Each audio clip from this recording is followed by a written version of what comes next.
Good evening. You're watching the main news on HKIBC. I'm Maisy Mok. Here's a look at tonight's top stories.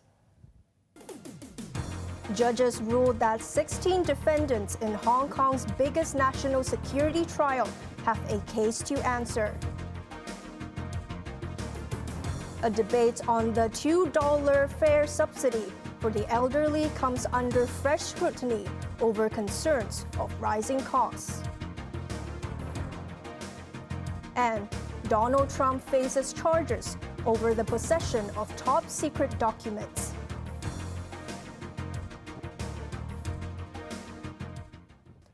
The 3 judges in the city's biggest national security trial have ruled that all 16 defendants who pleaded not guilty have a case to answer. The trial was expected to take 90 days, but will last longer. Janice Low reports. The city's largest national security case involves 47 opposition activists who were charged with conspiracy to commit subversion by organizing and participating in an unofficial primary election in 2020. 31 pleaded guilty. Yesterday, 4 of the 16 defendants who pleaded not guilty applied for no case to answer in a bid to be acquitted. They were former lawmakers Helena Wong and Lam Cheuk Ching, activist Gordon Ng, and former journalist Gwyneth Ho. But today, 3 national security judges rejected their application and will give their reasons later. This means that the 4 and the other 12 who had earlier pleaded not guilty have a case to answer. They are Leung Kwok Hong, known as Long Hair, former Civic Party member Chang Tat Hong, District Councillors Clarice Yeung and Michael Pang, Barrister Lawrence Lau, See Tak Loi, former chairman of the Association for Democracy and People's Livelihood, former legislator Raymond Chan, activist Owen Chow, former district councillors Kelvin Ho, Ricky Orr, Lee Yushun, and Winnie Yu, who headed the now disbanded Hospital Authority Employees Alliance. Only Ng, Yeung, and Yu plan not to testify. Ng, along with Long Hair, Chang, Si, and Lee, will each call at least 1 witness. The judges expect the defense to take 39 days to open its case, meaning the trial will take longer than the 90 days originally scheduled. The hearing continues on Monday. Janice Low, HKIBC. Police have arrested a 54-year-old construction worker who allegedly threatened a secondary school student with a knife in Wong Tai Sin. The 2 were having lunch in the same restaurant when they started arguing. The 13-year-old fled after the man pointed a knife at him. The suspect gave chase but was unable to catch up with the teenager, who was unhurt. Sources said the 2 also had a quarrel last month. It was the second knife-wielding case in less than 24 hours. Last night, a man stabbed a 43-year-old woman in a pedestrian tunnel near Choi Hong Station. The victim was injured in the back, arms, and thighs, but the wounds were not life-threatening.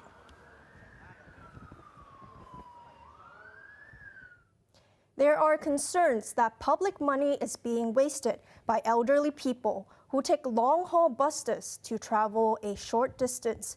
There have been calls to cap travel subsidies, but opponents say this will restrict travel for senior citizens.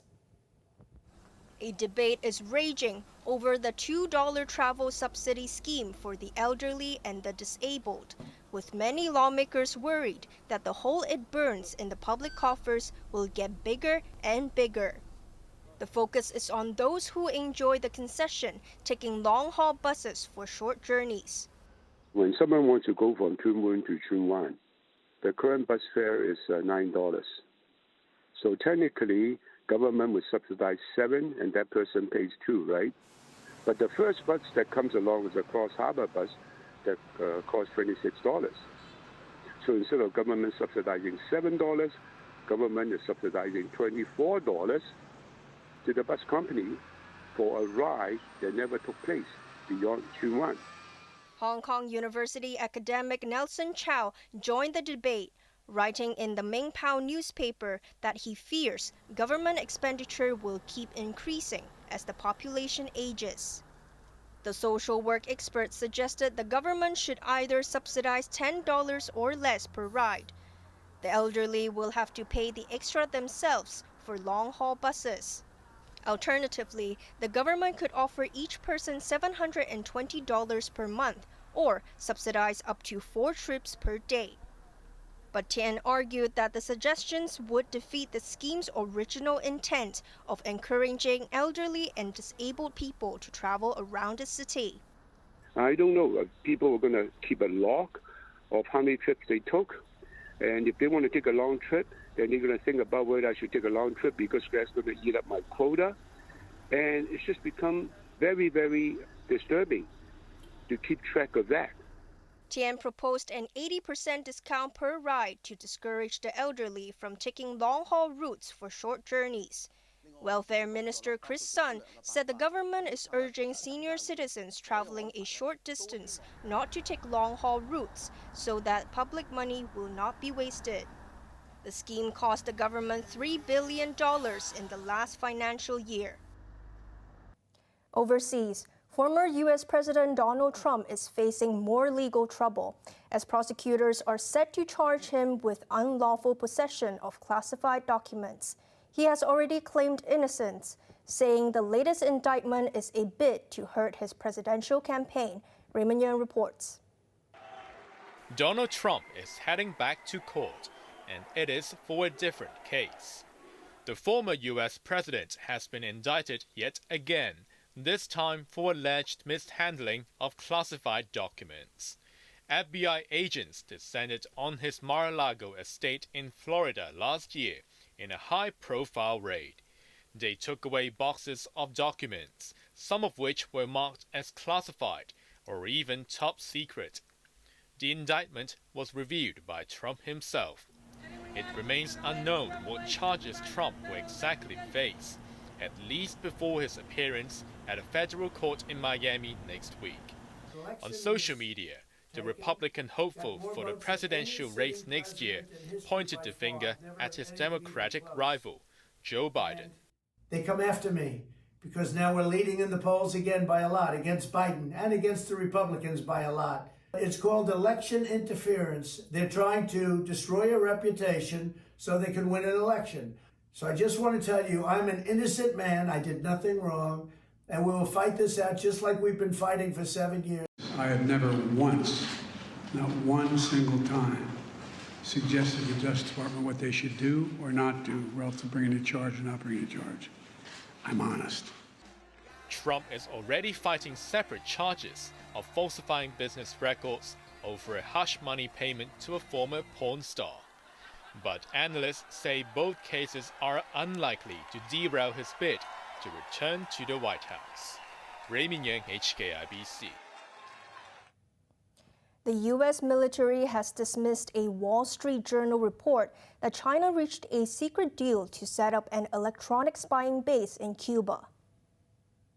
That reporting, I can tell you based on the information that we have, that is not accurate, that we are not aware of China and Cuba developing any type of spy station. China's activities, both in our hemisphere and around the world, any concerning activities are something that we will continue to watch closely. But in terms of that particular report, no, it's not accurate. The Foreign Ministry in Beijing said it was unaware of the report, but spokesman Wang Wenbin said the United States is accustomed to rumor mongering and slander.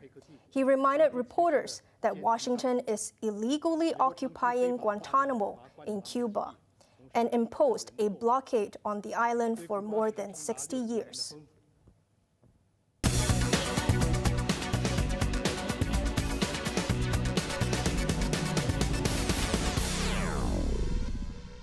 Deflation fears on the mainland have risen as price indices for May underlined faltering demand after a rapid post-COVID recovery. Inflation remains near zero, although last month's consumer price index gained 0.2% from a year ago, just a tad bit higher than the increase in April. Food costs rose modestly last month. Factory gate prices, meanwhile, retreated at the fastest pace in 7 years. The producer price index fell for the 8th month in a row, declining 4.6%. The reading suggests that China's growth is losing momentum, triggering calls for more stimulus, including interest rate cuts. Hopes that Beijing may give the economy a shot in the arm lifted the Hong Kong stock market. The Hang Seng Index rose half a percentage point to a 2-week high. Food delivery provider Meituan jumped 2.2%, while Tencent added 0.4%. Car makers moved up a gear on news that China plans to boost automobile sales. Geely Auto was added 1.5%, and electronic vehicle giant BYD gained 1.4%. Now let's take a look at the markets. The Hang Seng Index ended the day up by 90 points. The top 10 active stocks. Tracker Fund was up 11 cents. Tencent was up $1.20, while Meituan was up $2.70. BYD Company was up $3.40, while Baidu was up $2.10. To the forex trading against the Hong Kong dollar, euro is at 8.45. The pound sterling is at 9.85, while Australian dollar is at 5.27. In the UK market, the London FTSE is currently down 38 points. Duck fever is sweeping Hong Kong again, 10 years after a huge rubber duck made its debut. This time, it has a companion. In the words of their creator, double duck means double luck. Chloe Wong reports. Not a quack was to be heard, but the sight was amazing as two 18-meter-tall inflatable ducks glided majestically into Victoria Harbour on a 2-week visit. A slight drizzle this morning didn't stop fans from lining up along the Central and Western District Promenade to give them a warm welcome. One duck has been here before, in 2013. After its successful stay here, it visited more than 50 places around the world, gaining over 14 million admirers. Its creator, Dutch artist Florentin Hofman, said he was invited to visit Hong Kong again. To be honest, I hesitated a bit. Could it, match up with the 2013 experience? So I had to think it over, and I had to think it over twice. And there you have it, not one, but we had to bring 2 ducks. Double duck, double luck. In a world where we, suffered from a pandemic, wars and politics situations, I think it is the right moment to bring back the double luck. People also gathered across the harbour in Tsim Sha Tsui to catch a glimpse of the visitors. 16-year-old Yumi recalled that she danced next to the duck a decade ago. At that time, she felt the duck was as tall as a skyscraper.